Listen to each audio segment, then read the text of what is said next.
चलिए मैं भी पावन कथा को निवेदन करूंगा। मैंने निवेदन किया था आपके सामने मानवीय जीवन और कथा, माने मानव जीवन और कथा का समन्वय। जब से सृष्टि है तब से कथा है, जब से कथा है तब से सृष्टि है। कब से सृष्टि है? 50,000 करोड़ वर्ष पहले। तो कथा कब से हुई? कथा भी उतनी ही पुरानी है, 50,000 करोड़ वर्ष पहले से कथा भी है। अंतर इतना ही है कि सतयुग, त्रेता युग और द्वापर युग के प्रारंभ में कथा जो थे कहने और सुनने के रूप में थे, श्रुति के रूप में। कोई कहता कोई सुनता, कोई कहता कोई सुनता, श्रुति के रूप में थे। जे भी द्वापर युग समापन की तरफ कलयुग प्रारंभ होने वाला था, उस समय महर्षि वेदव्यास महाराज इस धराधाम पर आए। वह काल आज से लगभग 6,000 वर्ष पहले, आज से लगभग 6,000 वर्ष पहले द्वापर युग समापन की तरफ कलयुग प्रारंभ होने वाला था। महर्षि वेदव्यास महाराज का इस धराधाम पर प्राकट्य हुआ, जन्म हुआ। व्यास जी को ऋषियों ने प्रार्थना किया व्यास जी से, व्यास जी कलिकाल के मानवों के पास स्मरण शक्ति का अभाव रहेगा, उनकी मेमोरी कमजोर रहेगी। ऐसे में शास्त्रों की बातों को पढ़ने और जानने और स्मरण करने में, याद करने में सक्षम नहीं होंगे। उनके उपकार के लिए आप कोई कार्य करिए। वही महर्षि वेदव्यास महाराज ने देवताओं और ऋषियों के आग्रह पर नारद जी की कृपा से भागवत ग्रंथों की रचना की। पहले तो वेदों की रचना की, उपनिषद की रचना की, महाभारत इतिहास की रचना की, 17 पुराणों की रचना की। लेकिन मन में व्यास जी को शांति नहीं थी, मन में उदासी रहते थे। वेदों की रचना होने के बाद भी, उपनिषद की रचना होने के बाद भी, महाभारत इतिहास की रचना होने के बाद भी, 17 पुराणों की रचना होने के बाद भी व्यास जी के मन में शांति नहीं थी। इसका एकमात्र कारण कि आप जिस उद्देश्य और लक्ष्य को लेकर के हों, और वो लक्ष्य और उद्देश्य अगर पूरा नहीं होता तो मन में खींचता रहती है, उदासी रहती है। यही बताया। जैसे व्यवहारिक उदाहरण, कोई व्यक्ति अपने घर से चला, चलो महात्मा जी आए हैं कथा हो, और संजोग बस रास्ते में कोई पुराना मित्र मिल गया, और मित्र के साथ बैठ करके चाय नाश्ता बात करने में समय गुजार दिया। ठीक है, समय तो बिता देगा, लेकिन उसके मन में बार बार अफसोस रहेगी कि देखो एक तो समय निकलता नहीं था, और समय निकालकर मैं महात्मा जी के यहाँ जाना चाहता कथा सुनने के लिए, और बताओ मित्रों से वार्तालाप में, चाय पीने में, जलपान करने में, और समय हमें गुजार दिया। भले समय आप गुजर जाएगा, लेकिन मन में ठेस रहता है, एक मन में खिलता रहता है, एक मन में उदासी। ठीक वही हाल हुआ। महर्षि वेदव्यास महाराज ने वेदों की रचना तो की, उपनिषद की रचना की, 17 पुराणों की रचना की, लेकिन मन में खीनता रहे, उदासी रही। इसका कारण एक है कि जिस उद्देश्य और लक्ष्य को लेकर के ऋषियों ने आग्रह किया था, देवताओं ने आग्रह किया था, वो लक्ष्य अधूरा रह गया। महर्षि वेदव्यास महाराज के वेदों को ही पढ़ करके, जान करके, सुन करके, इतिहास महाभारत को पढ़ करके, सुन करके, जान करके, और 17 पुराणों को सुन करके, पढ़ करके, जान करके, उपनिषद को पढ़ करके, सुन करके, जान करके लोग तामसी और राजसी पूजन भी करने लगे, उपासना भी करने लगे, आराधना भी करने लगे। वास्तव व्यास जी का लक्ष्य नहीं था। व्यास जी का लक्ष्य था जो तामसी और राजसी पूजन करने वाले, उपासना करने वाले, आराधना करने वाले, साधना करने वाले जो हैं, वो हमेशा हमेशा के लिए उसकी तामसी और राजसी और हिंसात्मक पूजन, यजन, आराधना ये बंद हो जाए, इसके लिए वे धराधाम पर आए थे। और ऋषियों ने इसी के लिए उनसे प्रार्थना भी किया था कि आपके द्वारा एक ऐसे पवित्र ग्रंथों की रचना हो जिसको पढ़ करके, सुन करके लोग कि जो आराधना साधना जो तामसी और राजसी है, जिससे कि वे हिंसा की तरफ अपने आप प्रवृत्त होते हैं, वो मिट जाए, रुक जाए, दूर हो जाए। ऐसा हुआ। यही कारण है कि व्यास जी के मन में असंतोष रहा, मन में कभी भी उदासी आते हो और किसी से मत बताइए, लेकिन गुरुजनों से सज्जनों से छिपाइए। व्यास जी ने और किसी से तो नहीं कहा, और किसी से नहीं कहा, लेकिन मन में थी किससे मैं अपने दुख को कहूं। लेकिन सच्ची भावना आपके रहेगी, सच्ची उद्देश्य आपका रहेगा। आप किसी से अपनी भावना, अपने दुख को नहीं भी कहेंगे तो संत महात्मा अनुभवी लोग के मात्र दृष्टिपात होने से आपके खिन्नता का, उदासी का समाधान हो जाता है।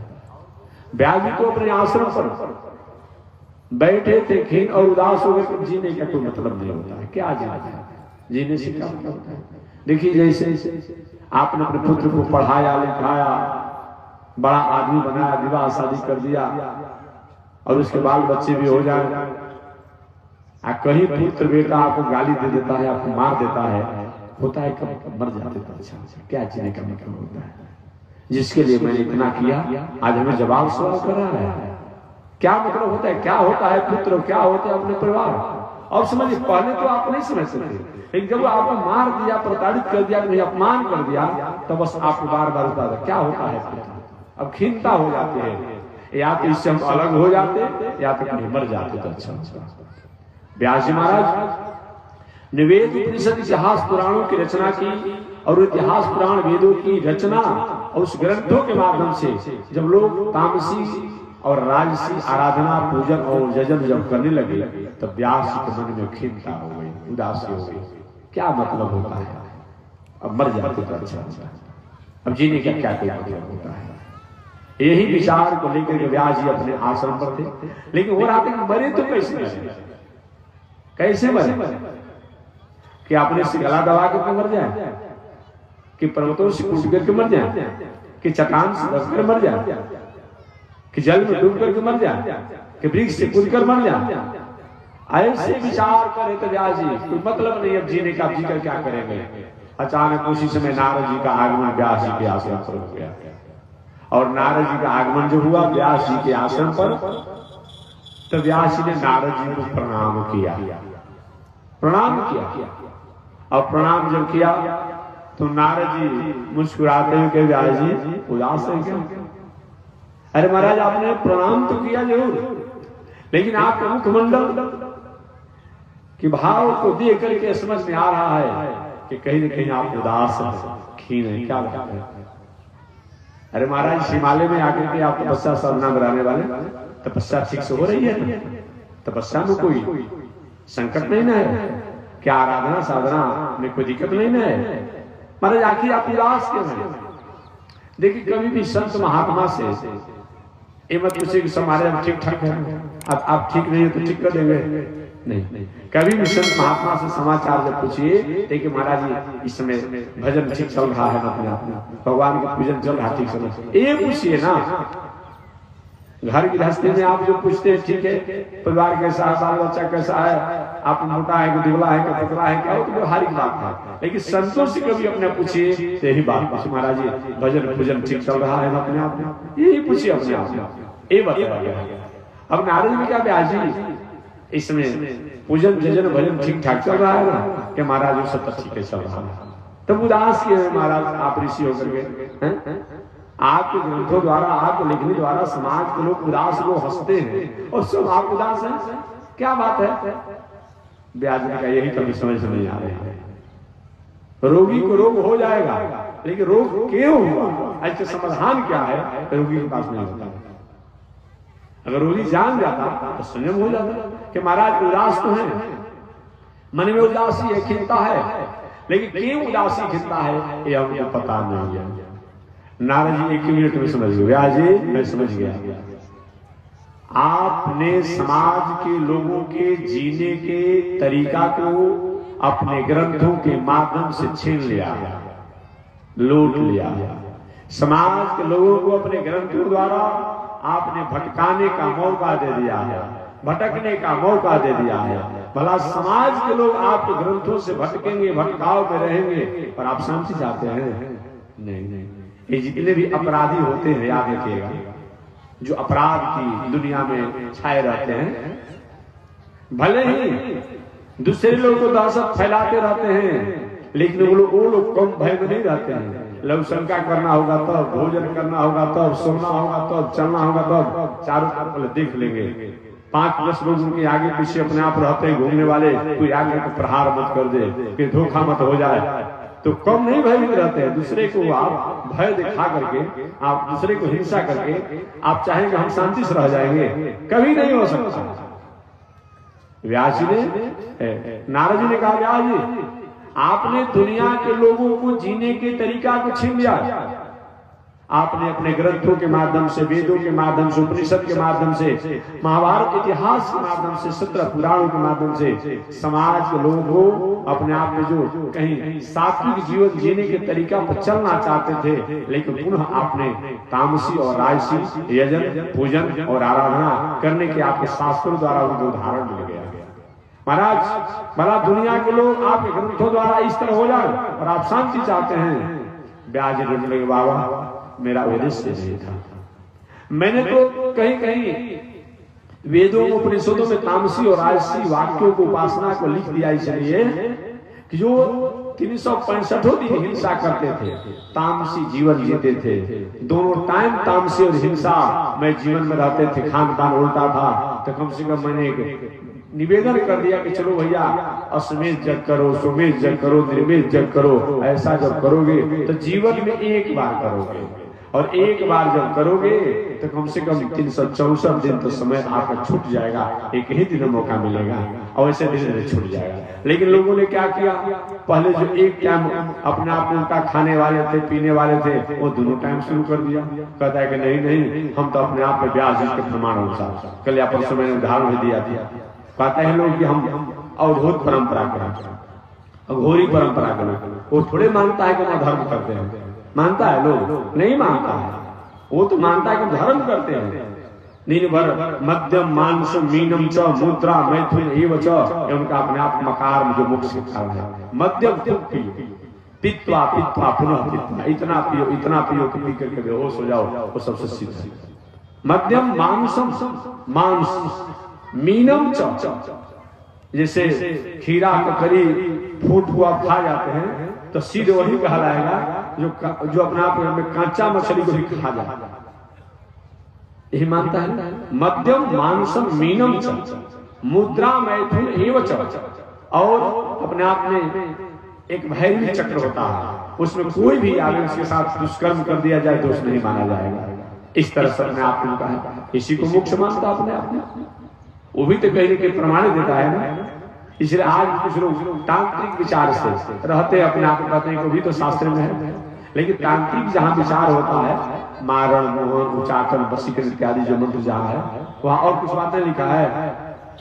जैसे सिगरेट पीने वाले लोग जानते होंगे, सिगरेट जहाँ जो पीते हैं खेलते हैं, उस पर पतला एकदम किनारे लिखा रहता है स्मोकिंग अपने आप में स्वास्थ्य के लिए हानिकारक है, उस पर लिखा रहता है छोटा सा अक्षर में, ताकि कुछ पर कंप्लेंट मत करें कि महाराज हमारा सिगरेट पीने से फेफड़ा कमजोर हो गया, दमा हो गया, टीबी हो गया, कोई कंप्लेंट नहीं करेगा, क्योंकि इस पर लिख दिया गया है कि स्वास्थ्य के लिए हानिकारक है, सिगरेट पर लिखा रहता है।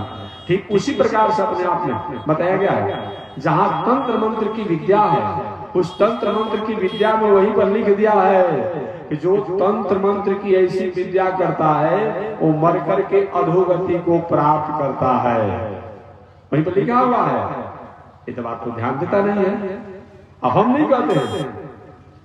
भरत जी महाराज रामचरितमानस के था, भरत जी महाराज जब ननिहाल से अयोध्या में लौट करके आए, राम जी वनवास चले गए, अयोध्या के कुछ लोगों को, नगर वासियों को ऐसा अपने आप था कि हो सकता है भरत का भी मंत्रणा कहीं न कहीं होगा अपने आप में राम जी को वनवास भेजने के लिए। ऐसे कुछ लोगों के मन में भावना थी कि भरत जी के बिना सलाह की भला कैकेयी अपना वनवास मांग सकती थी, हो ही नहीं सकता अपना अपना। भरत जी महाराज ने सफाई देते हुए कहा कि अयोध्या वासियों, अगर कैकेयी और मंथरा के विचारों में मेरा भी विचार थोड़ा सा भी होगा तो मेरी गति वही होनी चाहिए जो तंत्र मंत्र जादू टोना करने वाले लोगों की जो होती है। अब स्पष्ट बुझा गया कि तंत्र मंत्र जादू टोना ये अधोगति देने वाला है, ये रामचरितमानस में लिखा हुआ है। इसीलिए अपने आप बताया गया है, बहुत प्रकार से भरत जी ने कसम खाया था, आप जानते होंगे, लेकिन मैंने इशारा कर दिया। अतः बताया गया है कि व्यास जी महाराज ने कहा, मेरा तो विचार है कि मैंने जो रात दिन उसी में डूबे रहते थे तामसी और राजसी जीवन में, उनको मैं रोकने के लिए कहीं कहीं शास्त्रों में थोड़ी सी इशारा कर दिया, लेकिन लोगों ने क्या किया, अब उसी को प्रमाण मान लिया। जैसे कल एक उदाहरण मैंने दिया था, भाई कोई अपने आप हॉस्पिटल में हो, उठा नहीं जाता हो, बोला नहीं जाता हो, चला नहीं जाता हो, श्वास लेने परेशानी हो, अब उस समय तो डॉक्टर साहब एक पाइप द्वारा अपने आप में भोजन दे रहे हैं, एक पाइप द्वारा लोग शंका हो रहा है, एक पाइप द्वारा शौच हो रहा है, और वो कोई अब उसी को प्रमाण मान ले, जीवन के दिनचर्या मान ले। वाह, हॉस्पिटल में हम 1 महीना रहे, अपने आप तीनों एक साथ करते थे, अब शौचालय में भोजन करेंगे, लोग शंका करेंगे, पैखाना करेंगे, सब तीनों करेंगे, अब उसी को प्रमाण मान लो। यही हाल है। यदि किंचित कहीं शास्त्रों में, पुराणों में, ग्रंथों में कोई ऐसी बात आती हो तामसी और राजसी, तो समझना चाहिए कि विषम परिस्थिति के लिए है, आपातकालीन के लिए है, वो दिनचर्या नहीं है। याद रखिएगा, वो दिनचर्या नहीं है, वो हमारे जीवन जीने की प्रणाली नहीं है, वो विषम परिस्थिति में ऐसा हुआ है। ये जान करके धीर पुरुष, वीर पुरुष और अपने आप में जो होते विवेकी पुरुष है, इसको स्वीकार करते हैं। लेकिन कुछ लोग उसी को प्रमाण मान लेते हैं और प्रमाण मान करके अपने आप में उसी द्वारा जीवन जीने लगते हैं। ये अच्छी बात नहीं, अच्छी बात नहीं। इसलिए कोई किताबों में अगर प्रमाण दे करके पहले महाराज हम ही तो शास्त्री के प्रमाण दे रहे हैं अपने आप में, तो समझना चाहिए कि कोई तामसी राज अपने आप में और राजसी कोई वाक्य हो या किसी प्रकार का यजन हो, पूजन हो, तो वो उस काल के लिए, उस व्यक्ति के लिए, उस समय के लिए है, हमेशा के लिए मान्य नहीं है। इस तरह से मैंने उदाहरण के रूप में बताया कि रोगी आदमी के उस काल की जो दिनचर्या था, हमेशा की जो दिनचर्या नहीं है। इस तरह हमारे नारद जी महाराज ने कहा, व्यास जी यही कारण है कि आपके मन में उदासी है। व्यास जी ने कहा, प्रभु गलती हो गई, आपको उपाय बताइए उदासी मिट जाए। नारद जी कहा, आपको प्रायश्चित करना पड़ेगा, और प्रायश्चित छोटा मोटा प्रायश्चित नहीं करना पड़ेगा। आपने ग्रंथ द्वारा समाज के लोगों को भटकने का मौका दिया है व्यास जी, अतः आपको एक ऐसे पवित्र ग्रंथों की रचना करनी होगी जिस ग्रंथों को पढ़ करके जो लोग भटकने की आगे मौका में हैं उनको मौका न मिले, और जो भटक रहे हैं आपको ग्रंथों को पढ़ करके सात्विक हो जाए। जब तक ऐसा नहीं करेंगे व्यास जी, तब तक से आपके खिन्नता, आपको उदासी जाएगी नहीं। व्यास जी ने कहा नारद जी से, बाबा थोड़ा सा शरीर पर भी ध्यान दीजिए हमारे। अब वो नहीं रह गई है मेरे पास क्षमता, मेरे पास शक्ति नहीं रह गई है, स्मरण शक्ति कमजोर हो गई है, शरीर में झुर्रियां पड़ गई है, आंख से दिखाई नहीं पड़ते हैं, कान से सुनाई नहीं पड़ते हैं। महाराज अब समर्थ में नहीं हूं, क्षमा कर दीजिए, जो होने वाला तो ग्रंथों को मैंने लिख दिया, अब मेरे बस की बात नहीं है, मैं नहीं लिख पाऊंगा। नारद जी ने कहा, व्यास जी जो विवेकी पुरुष होता है, जो धीरवान पुरुष होता है, जो धैर्यवान होता है, जो पुरुषार्थी व्यक्ति होता है, मरने के अंतिम क्षण तक और अंतिम दम तक अपने कर्मों को त्याग नहीं करता है। दैव दैव आलसी पुकारा, जो अपने आप होता है वो ऐसे लोग जो होते हैं, जो भाग में होगा हमारा तो अपने आप में होगा, नहीं, कर्मशील व्यक्ति जो होता है, कर्मशील व्यक्ति जो होता है मरते दम तक अपने कर्मों का त्याग नहीं करता है। यही होना चाहिए। जैसे आपने बड़े बड़े उद्योगपतियों को देखा होगा, इस समान उद्योगपति नहीं कि बरसाती फतेगा जैसा अपने आप कुछ धन हो गया, विलासी जीवन बनाए, अपना जैसे के तैसे हाल में चले गए। इन लोगों की बात में नहीं करता हूँ। बड़े बड़े उद्योगपति जो होते हैं राष्ट्र स्तर पर, देश स्तर पर देखेंगे, उनके पास खाने का, रहने का अभाव है, लेकिन नहीं, हमेशा अपने आप उद्योग करते रहते हैं, हमेशा उद्योग एक फैक्ट्री रहते हैं। जो समान लोग होता है, थोड़ा धन संपत्ति हो गया, अरे अब क्या करना है, अपने आप हो गया, बस कुछ दिन के बाद जहां से चढ़ाई पर चढ़े थे उन्होंने वहीं पर आके गिर गए। इसलिए दैव दैव आलसी पुकारा वाला बात नहीं होना चाहिए कि भाग में जो होगा, अरे भाग उसी के सहायक होता है जो कर्म करता है, भाग उसी की सहायता करता है जो कर्म करता है। अगर हम कर्म करते हैं तो भाग हमारा एक न एक दिन हमारे साथ सहायता करने के लिए आ ही जाता है। याद रखिएगा, अतः कभी भी कर्म का त्याग मत करें। जैसे आप लोग खेती करते आ रहे हैं, किसी साल ठंडा से, किसी साल बरसात से, किसी साल सुखाड़ से, कोई फसल में उतराव चढ़ाव होते रहा अपने आप में, लेकिन जो लगातार अपने आप खेती करते रहा, उसी में कहीं मौसम की अनुकूलता हो गई, प्रकृति की अनुकूलता हो गई, फसल अच्छा हो गया।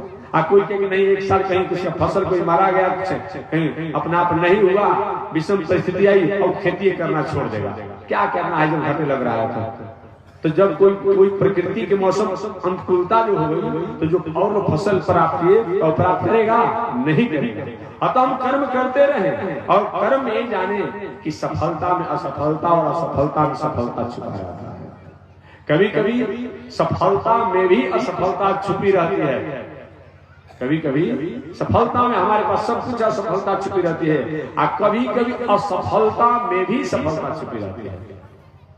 इसलिए ये जान करके कर्म करना चाहिए, विवेकपूर्ण कर्म करना चाहिए। और हमेशा अगर सफलता की तरफ आप हैं तो हमेशा याद रखना चाहिए कि कभी हो सकता है कहीं असफल भी हो जाए। ये विचार करके सजग और सचेत कर्म को करना चाहिए, ये बताया गया। और कहीं असफल आप हैं तो हमेशा सफलता के मुकाम को याद करके और अधिक संघर्षशील होकर के अपने कर्म और पुरुषार्थों को करना चाहिए, ये बताया। हमारे नारद जी महाराज ने कहा, व्यास जी आप कहते हैं महाराज शरीर में झुर्रियां पड़ गई है, अवस्था ढल चुका है, विवेक के पुरुष और पुरुषार्थी व्यक्ति को, कर्मशील व्यक्ति को, कर्मशील व्यक्ति को कभी भी साहस को खोना नहीं चाहिए, पुरुषार्थ को खोना नहीं चाहिए। आप कर्म कीजिए, आप ग्रंथों को लिखिए और कहीं न कहीं आपको सहायता प्राप्त हो जाएगी। वही नारद जी ने अपने 3 जन्म की कथा सुना करके और व्यास जी को अभ्यास बनाया, विश्वास किया। देखिए पौराणिक कथा सुनने से मिलती कुछ नहीं है, लेकिन हमारे जीवन में सौहार्द, शांति, स्थिरता और दृढ़ता प्राप्त होती है। याद रखना, तो दृढ़ता प्राप्त होना एक कम बात नहीं है। कथा तो वही पुरानी है जो पहले से चली आ रही है, और जो हमारे पढ़ाई की प्रणाली जो है वो हर 2-4 साल का सिलेबस बदल जाता है। कभी आपने सुना किसी ने कहा कि नहीं नहीं अब गीता पुरानी हो गई है, अब सिलेबस बदल दीजिए, किताब बदल दीजिए? कहीं सुना आपने? वेद पुराना हो गया है, इतिहास पुराना हो गया है, उपनिषद पुराना हो गया है, न सिलेबस बदलता है न किताब बदलती है। क्यों? इसमें इतने तत्व और रहस्य और ज्ञान पड़े हुए हैं कि भले पढ़ने वाले थक जाए, एक ही ग्रंथ को लाखों, हजारों, करोड़ों, अरबों लोग पढ़ते हैं, लेकिन नई नई प्रेरणा उनको प्राप्त होता है। आज यही कारण है कि हमारे धर्म ग्रंथों पर जो श्रीमद् भगवत गीता है, इस पर 4000 टीकाएं अभी तक लिखा चुकी है। 4000 श्रीमद् भगवत गीता पर 4000 टीकाएं अपने आप लिखा जा चुकी है, और फिर भी नई नई टीकाएं अभी लिखी जाती है। क्यों? ऐसा उसमें ज्ञान है, जो जितना उसमें से ढूंढना चाहे ढूंढ लेता है।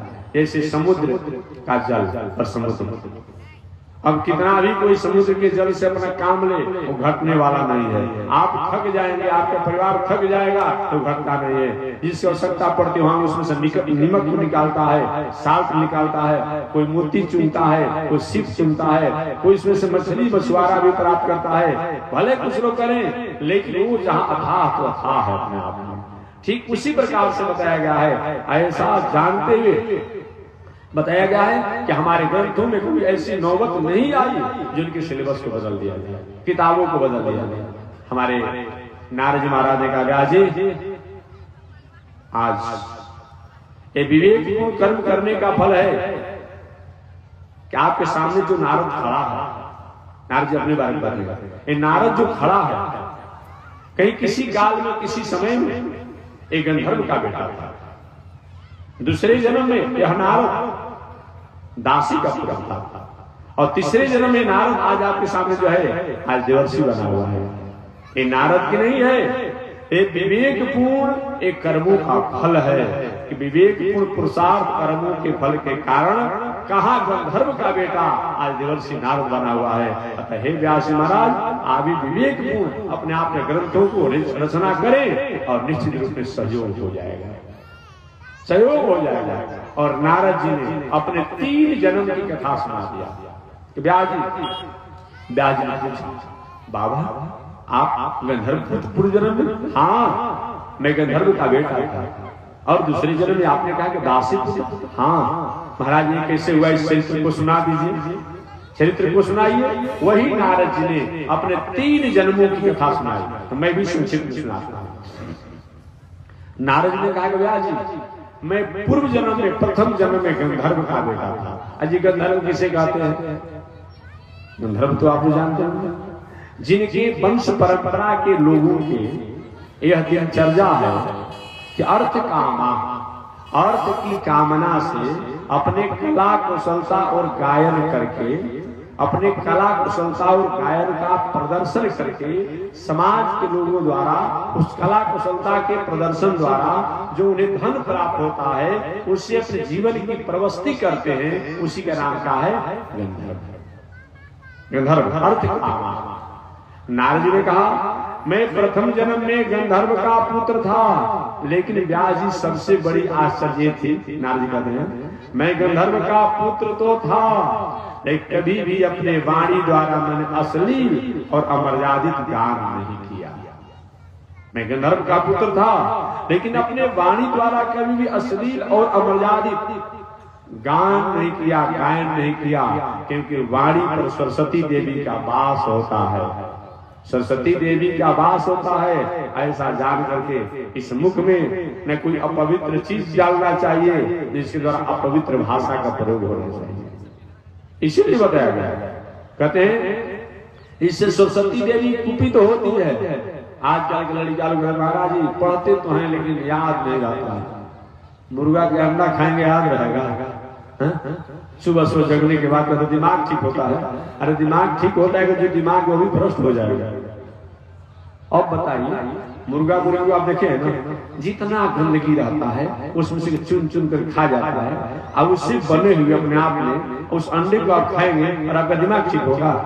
जो दिमाग थोड़ा मोड़ा होगा भी ना, वो अपने आप खाने से भ्रष्ट हो जाएगा, भ्रष्ट हो जाएगा अपने आप में। अब कहते हैं ठीक हो जाएगा, उनको आता है कि भाई ये तो शाकाहारी है, इसमें कोई दोष नहीं है। अब वही लोग शाकाहारी और मांसाहारी को तय कर देता है। नहीं नहीं, ऐसा मत करो। अपने आप खाना हो अपने आप में खाओ। इसी प्रकार से दूध, माखन, मिश्री, अनेक प्रकार के पकवान है, फल है, इससे नहीं दिमाग ठीक होगा। लेकिन लोग कहता है अपने आप में, तो याद रखिएगा अपने आप में। इससे सरस्वती देवी कुपित हो जाती है, लक्ष्मी देवी कुपित हो जाती है। तो जहां सरस्वती देवी या लक्ष्मी देवी जहां कुपित हो जाए, आपके पास धन आ भी जाएगा, विद्या आ भी जाएगा, न उस धन से आपका और आपके समाज का लाभ होगा, न उस अपने आप विद्या से आपका आपके समाज का। बहुत पढ़े लिखे रहेंगे, लेकिन आपका परिवार संस्कारी नहीं होगा। आपकी पत्नी, आपका बेटा, आपका बेटी, आपका भाई, कोई आपका नहीं, बस सारा धन क्या किसी काम का नहीं अपने। इससे सरस्वती देवी और लक्ष्मी देवी अपने आप में कुपित हो जाते हैं, अपमान होता है उनका। इसलिए नारद जी व्यास जी, मैं भले ही गंधर्व का पुत्र था, लेकिन मैंने अपने वाणी द्वारा कभी भी अश्लील और अमर्यादित शब्दों का गायन नहीं किया। ये बताया, ये नहीं कि हमारी माता जी लोग विवाह के अवसर पर अपने आप रोज न जाने कितना ये लोग गाली और उपद्रव गाती है अपने आप में। कब आप लोग जानते होंगे विवाह में गए होंगे, कितना उपद्रव अपने आप में, रात भर उपद्रव होता है। समझिए, न जाने कहां से ऐसा शब्द सुन सुन करके लाई है, और किस पुस्तक में से कहां पढ़ाई पढ़ी अपने आप में, किस विद्यालय में की पढ़ाई पढ़ाई जाती है अपने आप में। ऐसा ऐसा शब्द, ऐसा ऐसा शब्द मत पूछिए। ये वाणी द्वारा व्यक्त करने में अपने आप संकोच होता है। कैसे लोग गा लेते हैं, वहीं पे इसका भाई रहता है, चाचा रहता है, बाबा रहते हैं, पिता रहते हैं, और भी लोग, बेटा रहता होगा अपने आप में, उसकी बेटी रहती होगी, लेकिन ऐसे ऐसे अश्लील अमर्यादित शब्दों का गायन करती है, मत पूछिए। अब उन्हीं को भगवान कैसे अपने आप सुनते हैं, अब तो वही जाने का हम क्या बता। नहीं नहीं, थोड़ा विचार होना चाहिए। गायन पहले से परंपरा चली आ रही है। विवाह शादी के अवसर पर गायन करने का, गीत गाने का पहले भी परंपरा रही आई है, लेकिन जिस तरीका से उपद्रव में आपके द्वारा गायन किया जा रहा है, अब क्या करेंगे? तिलक के अवसर पर, विवाह के अवसर पर एक कहीं अपना शंकर जी का, हनुमान जी का, काली जी का गीत गवाया, वो आधा गाएगी आधा भुला जाएगा। लेकिन रात भर जितना उपद्रव देखिए अपने आप में। इसीलिए बताया नहीं, ऐसा नहीं होना चाहिए। गीत गाइए लेकिन मर्यादा पूर्ण गीत गाइए। भगवान श्री राम भी जब जनकपुर में गए थे तो जनकपुर की नारियां भी उनके लिए गीत गाई, गीत गाया था अपने आप में, गाली गाई थी लेकिन मर्यादा पूर्ण था। अब जनकपुर की नारियां अपने आप में भगवान श्री राम से कहती कि हे रघुनंदन, हमने सुना है कि आपके माता जी जो है अपने आप में आप लोग का जन्म जो है एक खीर से कर दिया। बोला खीर से कहीं कोई लड़का होता है? अब तो लक्ष्मण जी थोड़ा सा तिरमिला गए। ए भैया देख रहे हैं गुरु जी लेकर के आए जनकपुर में और हमारी माता को गाली दे रही है, हमारे बाप का अपमान कर रही है, हमको लाना दे रही है। तो भगवान ने कहते क्या करोगे, ससुराल में आज झगड़ा करोगे, गाली दे रही है तो बताओ क्या करोगे। एक ऐसा ये भी होता है कि चाहे राष्ट्रपति जी का है ना हो, बात समझेगा, चाहे राष्ट्रपति जी क्यों ना हो, राष्ट्राध्यक्ष जी क्यों ना हो, चाहे पीएम साहब हो, सीएम साहब हो, डीएम साहब हो, कोई भी हो, लेकिन जब ससुराल में जाएंगे तो उनको इतना गाली ऐसा कानूनी प्रक्रिया हो गया है कि केस भी नहीं होगा। आता तो सुना है क्या जी?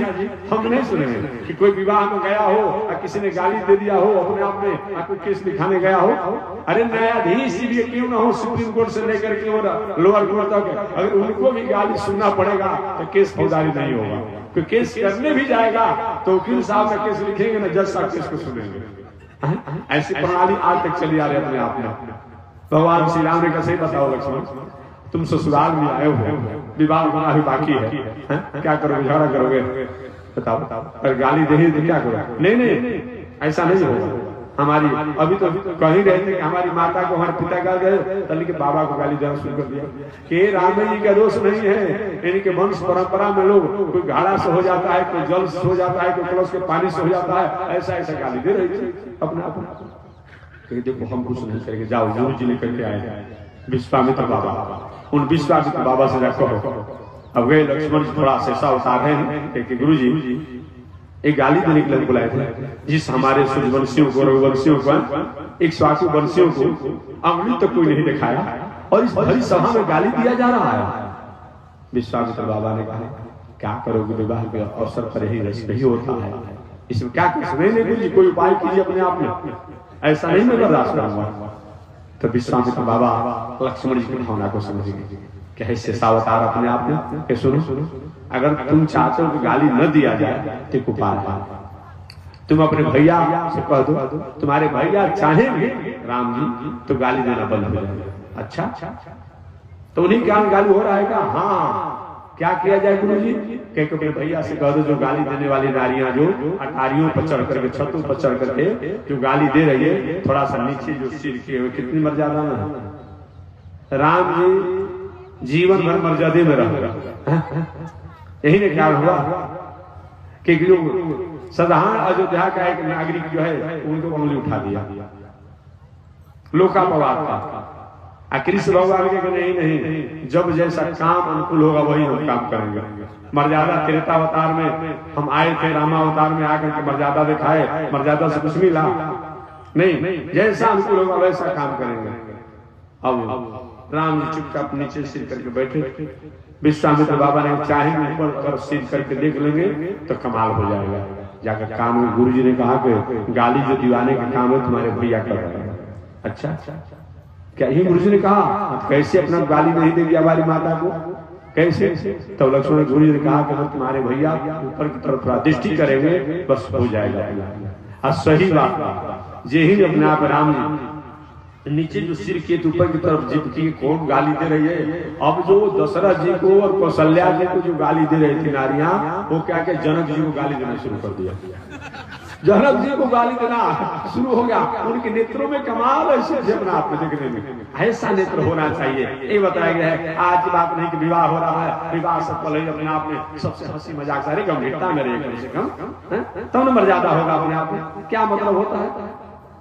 एक दिन अपने आप रहे, अपर सौ दिन अपने आप क्या होता है, फैमिली कोर्ट में जाने की व्यवस्था हो जाती है, तलाक हो जाता है। आपने मर्यादा को सीखा नहीं, यही बताया गया अपने आप में। अब कमाल हो गया अपने आप में। अब दशरथ जनक जी कहते हैं बंद करो बंद करो बंद करो, हमारे घर में हमको गाली दिया जा रहा अपने आप में। उनके दरबारियों ने बंद करा दिया, बंद करा दिया इस तरह से अपने आप में। तो मैं निवेदन करना चाह रहा था कि हमारे नारद जी महाराज ने कहा कि मैं प्रथम जन्म में गंधर्व का पुत्र था, लेकिन कभी भी अपने वाणी द्वारा अश्लील और अमर्यादित गायन नहीं किया। व्यास जी, इसका परिणाम क्या हुआ? नारद जी कहते हैं अगले जन्म में मैं दासी पुत्र बन गया। ये नारद जी कहते हैं मैं दासी पुत्र बन गया। लेकिन एक बहुत बड़ा विषम परिस्थिति व्यास जी मेरे घर में आई कि जिन ही मैं अपनी माता द्वारा जन्म लिया, एक तरफ मेरे जन्म की खुशी मनाई जा रही है तो दूसरी तरफ मेरे पिता की मृत्यु हो जाती है।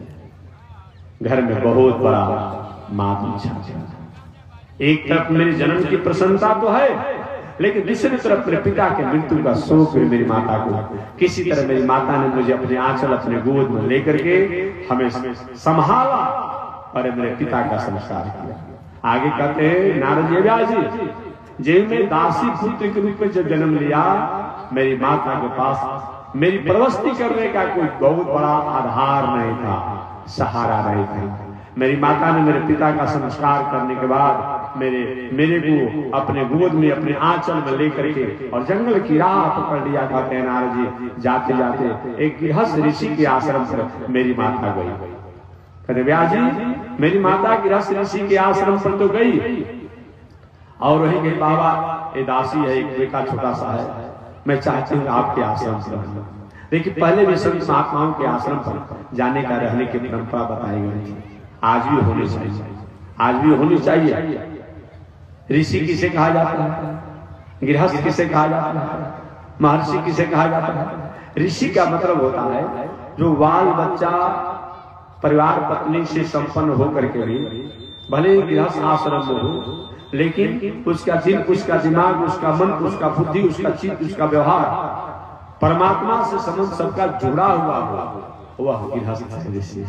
ये बताया गया ऐसे गृहस्थ ऋषि के आश्रम पर। ऐसे गृहस्थ का मतलब होता है कि गृहिणी गृह उच्चते। गृहस्थ किसे कहा जाता है? जो गृहिणी से संपन्न हो उसी को गृहस्थ कहा जाता है। कहीं से उठा करके लेके आ जाइएगा, भगा कर लेके आ जाइएगा तो गृहस्थ नहीं कहलाइएगा, फिर जान लीजिएगा। हाँ, आज के जमाना में बोलो जाए, लेकिन वो नहीं कहेंगे। गृहिणी गृह उच्चते, वर पक्ष और कन्या पक्ष के अभिभावकों द्वारा एक दूसरे को अपने आप में पसंद करते हुए, दोनों की दोनों गरिमा को याद करते हुए इस मर्यादा से जो विवाह होता है उसी को गृहस्थ कहते हैं। और उसी से जन्म लेने वाला जो होता है संतति, वह पुत्र कहलाता है।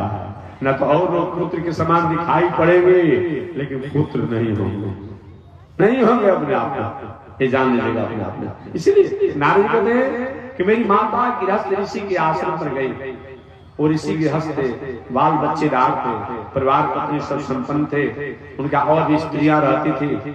नारद जी मेरी माता को गाय की सेवा करने का मौका दिया गया। मेरी माता गाय का सेवा करने लगी उन गृहस्थ ऋषि के आश्रम में। कहते व्यास जी, मैं भी धीरे धीरे ऋषि के आश्रम से बढ़ने लगा। कहते मैं कुछ विवेकी हो चुका था। नारद जी कहते मैं कुछ ज्ञानी हो चुका था। उम्र तो बहुत बड़ी नहीं थी, लेकिन मैं अनुभव कर लिया था कि दुनिया नश्वर है, आगमा पाई है। दुनिया नश्वर है, आगमा पाई है, यहाँ अस्थाई किसी की सत्ता नहीं है। ये चलती गाड़ी दुनिया है, टिकट ले हम भी बैठे हैं, संभल कर चलना रे भाई, पराये संग को। चाहे ट्रेन कितनी भी अच्छी हो, चाहे प्रतीक्षालय कितना भी अच्छा हो, लेकिन जब तक ट्रेन नहीं आई है तब तक प्रतीक्षालय की सुख सुविधा को आप भोग लीजिए। लेकिन ट्रेन के आने के बाद और प्रतीक्षालय में आप जमा करके बैठे हैं कि नहीं, घर से अच्छा व्यवस्था है, रहने देगा वहाँ कर्मचारी, अरे साहब के बैठे कि साहब बैठे नहीं है, अनजान नहीं है। हमने सोचा कि घर अच्छा नहीं है, वहाँ रहने का, खाने का, पीने की व्यवस्था है, या अच्छा व्यवस्था चल रहा है, अब यहीं पर अपना निवास बनाएंगे, कर्मचारी रहने देगा, बाँ पकड़ भागे यहाँ से। जब तक ट्रेन नहीं आई थी तभी तक इस प्रतीक्षालय में बैठने का अधिकारी थी। ठीक यही दुनिया संसार का है। आप संसार में रहिए, संसार की वस्तु व्यवस्थाओं में रहिए, संसार के समाज परिवार पत्नी के साथ रहिए। ये बंधन नहीं है, लेकिन ये मानिए कि हम प्रतीक्षालय में हैं। प्रतीक्षालय में तभी तक रहा जाता है जब तक से हमारी यात्रा कहीं अपने आप गंतव्य तक नहीं हो पाती। लेकिन प्रतीक्षालय को ही अपना घर बना लिया जाए तब तो विडंबना हो सकती है, तब तो विषम परिस्थिति हो सकती है। अर्थात परिवार, पत्नी, बाल बच्चे, खेती, व्यापार, नौकरी, अध्ययन, अध्यापन सब कीजिए अपने आप में, त्यागिए मत। भगवान श्री कृष्ण ने श्रीमद् भगवत गीता में यही तो कहा, अर्जुन गुरु कर्म कर्म करो, कर्म का कभी भी त्याग नहीं करने को बताया गया है। लेकिन ये मानिए कि कहीं एक अलग हमारा मुकाम अलग है, रहना नहीं देश वीराना है, यह संसार कागज की पुड़िया, पानी पड़े गल जाना है, रहना नहीं देश वीराना है। यह संसार कांटों की झाड़ी, उलझ उलझ मर जाना है, रहना नहीं देश वीराना है। कांटों की झाड़ी कैसे है जी? पहले आप अकेले थे, चलो अच्छा जीवन जी रहे हैं, आज ही दो हो गए तो अब पत्नी के प्रति स्नेह हो गया, वहां आपका मन उलझ गया, चलो दो ही में। अब उसके बाद एक बच्चा हो गया, अब पत्नी से थोड़ा सा प्रेम बच्चा में बट गया अपने आप में, दूसरा बच्चा हुआ उसमें ही बट गया, अब उसका भी बड़ा हुआ, उसके भी पुत्र हुए, अब नाती में प्रेम बट गया। अब जैसे जैसे परिवार बढ़ते चला जा रहा है, वैसे वैसे आपका प्रेम और स्नेह और आसक्ति जो है उन परिवार में, जैसे कि बैर के कहीं वृक्ष देखे होंगे झाड़ी, कहीं उसमें बाल बोल फंस जाए अपने आप में, एक को निकाले करके एगो फंस जाता है, एक को निकाले करके एगो फंस जाता है। बैर का जो अपने आप झाड़ी कहीं देखे होंगे, ठीक वही बात है। अब अपने आप में इतना उलझ जाना है, यह संसार कांटों की झाड़ी, उलझ उलझ मर जाना है, रहना नहीं देश वीराना है। ये बातों को याद रखिए अपने आप में। इस तरह से अपने आप में नारद कहते हैं, व्यास जी मैं गृहस्थ ऋषि के आश्रम पर था, लेकिन वे गृहस्थ ऋषि थे भले, इस गृहस्थ आश्रम में रहकर के भी वो विदेही थे अपने आप में। मेरी माता को गाय दुहन का मौका मिला था और गाय की सेवा करने का मौका मिला था। नारद जी कहते हैं मेरी माता गायों की सेवा करती थी अपने आप में।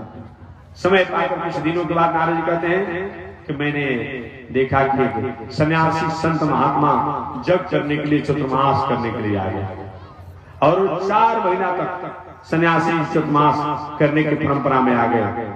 आज भी पहले के जमाने में भी चतुर्मास करने का संतों की गरिमा रही है, संत और शास्त्रों की गरिमा रही है अपने आप में, लेकिन उसकी मर्यादा रहा अपने आप में। आज तो जो व्यक्ति है सब चतुर्मास कर रहा है, न जाने चतुर्मास का समय भी नहीं रह गया। चतुर्मास के समय शास्त्र में 3 प्रकार का चतुर्मास बताया गया है। अपने मन से 4 महीना कहीं कोई रह जाए चतुर्मास नहीं कहलाएगा, जानिएगा।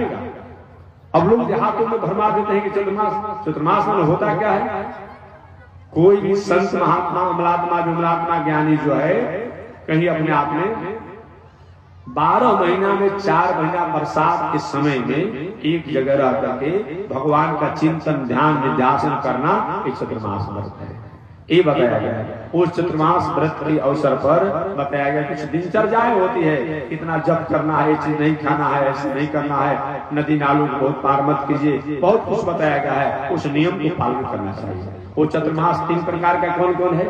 एक चतुर्मास को सीधा साधा जो हमारे पूज्य गुरुदेव श्री दंडी स्वामी जी महाराज किया करते थे, आषाढ़ सावन भादो कुआर, माने आषाढ़ प्रतिपदा, आषाढ़ कृष्ण पक्ष प्रतिपदा से लेकर के और आश्विन माने कुआर के पूर्णिमा तक ये 4 महीना एक जगह रह करके पूजन भजन जजन इत्यादि करना एक क्या है, एक प्रथम चतुर्मास है। इस चतुर्मास को भगवान श्री राम किए थे, भगवान श्री राम इस चतुर्मास को किए थे। आप पढ़े होंगे रामचरितमानस में, वर्षा विगत शरद ऋतु आई, लक्ष्मण देख परम सुहाई, फूले काश सकल मई छाई, जनु बरसातन जनिए बुढ़ाई बताया गया है। आप पढ़े होंगे। एक चतुर्मास जो स्वामी जी महाराज हमारे करते थे। दूसरा चतुर्मास हरिशैनी से देवोत्थान, हरिशैनी होता है अपने आप में आषाढ़ शुक्ल पक्ष एकादशी से लेकर के कार्तिक शुक्ल पक्ष एकादशी तक,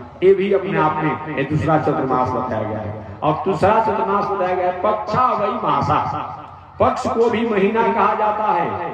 तो बताया गया है सावन का 2 पक्ष, अब भादों का 2 पक्ष, एक 4 महीना पक्ष सुनते हैं, 15 दिन का एक पक्ष होता है। तो पक्षा वही मासा, तो सावन का 2 पक्ष और भादों का, मैंने बरसात का मुख्य समय यही माना जाता है, सावन और भादो, बरसात अधिक होता है। इस तरह 3 गो चतुर्मास होता है।